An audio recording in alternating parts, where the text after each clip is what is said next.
అందరికీ శుభోదయం. నా పేరు యశ్వి. నేను డాక్టర్ కిషోర్ సత్నం ఎల్ఐట్ ఒలింపియా స్కూల్లో 6వ తరగతి చదువుతున్నాను. ఇప్పుడు నేను సుభాషితాలు పాఠంలోని భావాలు చెప్పబోతున్నాను. తెలుగు బిడ్డ, జరిగిపోయిన సమయం తిరిగి రాదు కాబట్టి కాలాన్ని వృధాగా గడపకూడదు. అవకాశం ఉన్నప్పుడే పనులను చక్కగా చేసుకోవాలి. కాలం విలువ తెలుసుకొని చదువుకోవాలి. ఓ వేమ, ఈ భూమి నాది అని అహంకారం ప్రదర్శించిన వాడిని చూసి భూమి పగలబడి నవ్వుతుంది.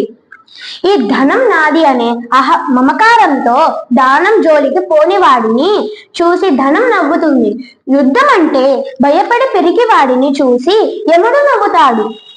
తెలుగు బాల, విద్యాధనాన్ని దొరలు దోచుకోలేరు, దొంగలు ఎత్తుకుపోలేరు, అన్నదమ్ములు వచ్చి పంచుకోలేరు.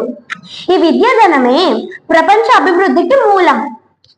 ఓ రాజా, శరీరంలో బాణాలు గుచ్చుకుంటే ఉపాయంతో వాటిని తొలగించుకోవచ్చు, కానీ అతి పరుషంగా మాట్లాడిన మాటలు మనసులో గుచ్చుకుంటే వాటిని తొలగించడానికి మనం ఎన్ని ఉపాయాలు చేసినా లాభం లేదు, అవి తొలగిపోవు. ఓ కుమారా, రోషావేశాలు మనుషులకు పాపాన్ని అంటగడతాయి. ఇవే దుఃఖానికి మూలం.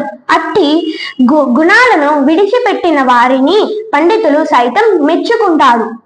ఓ కుమారి, ఒక్కరు చేసిన కీడు మరిచిపోవాలి, కానీ ఇతరులు మనకి చేసిన మేలును ఎన్నడూ మరిచిపోకూడదు.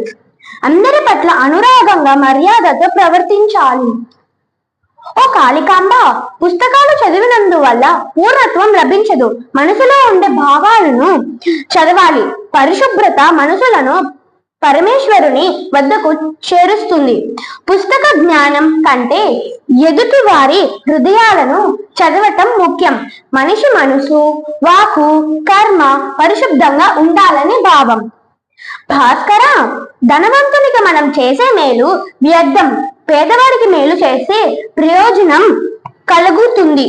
వానలు లేక ఎండిపోతున్న చేల మీద మేఘడు వర్షిస్తే ఫలితం ఉంటుంది, కానీ సముద్రం మీద కురిస్తే ప్రయోజనం ఉండదు కదా. ధన్యవాదాలు.